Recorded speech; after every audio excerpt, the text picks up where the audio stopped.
I would like to share my observations about the so-called goodwill gesture of the occupiers and the evacuation from the temporarily occupied territories that some sources write about. Let me put it this way.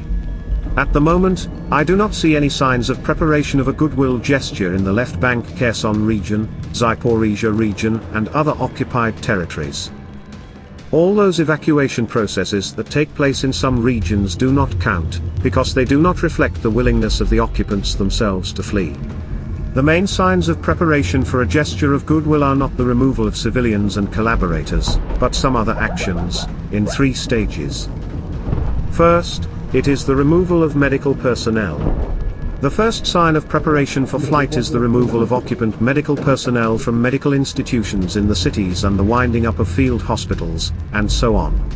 This process is accompanied by the looting of medical equipment, and the emptying of local pharmacies.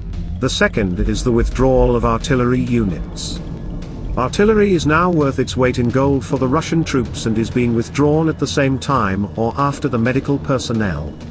The decrease of this component in the combat zone and along the line of contact indicates that the occupants are preparing to flee.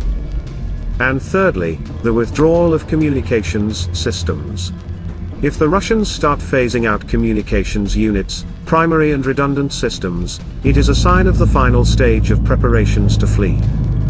To date, not even the first stage of this process has been observed at any of the locations.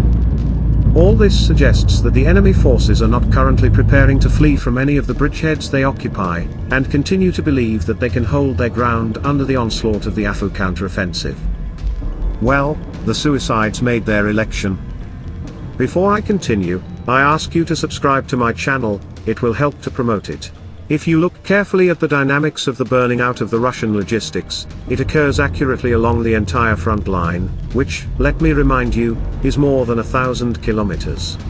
The depth is still the same, up to 100 kilometers from the line of contact.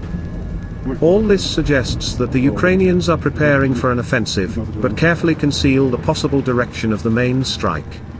Back in World War I it became clear, intensive artillery preparation in a particular direction gives the enemy a precise idea of where it will be.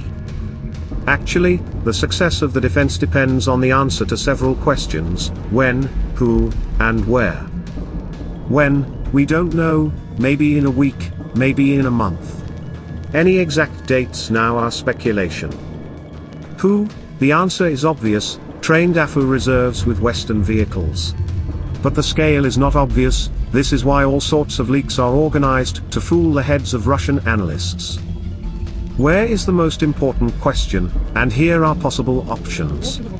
If they do not determine it in time, then there will be no way to stop the breakthrough. All we have to do is wait.